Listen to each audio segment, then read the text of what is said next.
అమ్మ శ్రీవల్లి నీ కూతురే కదా! ఎందుకు నువ్వు నిజం ఒప్పుకోవటం లేదు? నిజం ఒప్పుకోమ్మా అంటూ యువరాజు అరుస్తూ నిలదీస్తూ ఉంటాడు. అయ్యో! శ్రీవల్లి నా కూతురు కాదురా అబ్బోడా! నేను చెప్తున్నది నిజం అని వైజయంతి కూడా అరుస్తూ చెప్తూ ఉంటుంది. ఎందుకత్తయ్య ఇంకా మీరు ఇలా నిజాలు దాచిపెడుతున్నారు? నిజం ఒప్పుకోవటానికి ఏమవుతుంది? ఎందుకిలా చేస్తున్నారో నాకు అర్థం కావటం లేదు. ఒప్పుకుంటారా లేదా? అని నిషి కూడా అరుస్తూ ఉంటుంది. అయ్యో!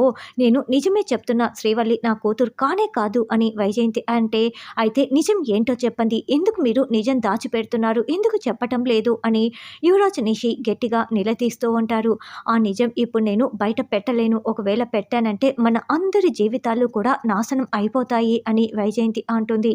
లేదు మీరు నిజం చెప్తారా? లేకపోతే చస్తారా? అన్నట్లుగా యువరాజు నిషి గట్టిగా మాట్లాడుతూ ఉండటంతో అయ్యో అబ్బోడా! మన జీవితాలు నాశనం కాకూడదనే నేను ఇలా చేస్తున్నాను.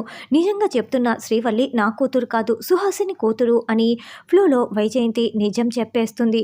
ఏంటి సుహాసిని కూతురా? అంటే మామయ్య కూతురు అని నిషి అంటుంది. ఏంటమ్మా నువ్వు చెప్తున్నది నిజమా? సుహాసిని కూతురా? కేదార్ గాడే కాకుండా నాన్నకి ఈ శ్రీవల్లి కూడా కూతురేనా? అంటే సుహాసిని నాన్నల కూతురా? అని యువరాజు చాలా షాకింగ్గా అడుగుతూ ఉంటాడు. అవునరా అబ్బోడా! ఈ విషయం ఆ జగదాత్రి కేదార్లకి తెలిస్తే మన జీవితాలు ఇంకా నాశనం అయిపోతాయి. ఆస్తిలో వాటాలు కూడా పెరిగిపోతాయి. ఆస్తి వాళ్ళకి వెళ్ళకూడదని ఇన్ని రోజులు ఈ నిజాన్ని నేను భరిస్తూ వస్తున్నాను అని వైజయంతి నిజం బయట పెట్టేస్తుంది. అయితే దాత్రి కేదార్ ఇదంతా వింటున్నట్లు మనకి చూపిస్తూ ఉంటారు.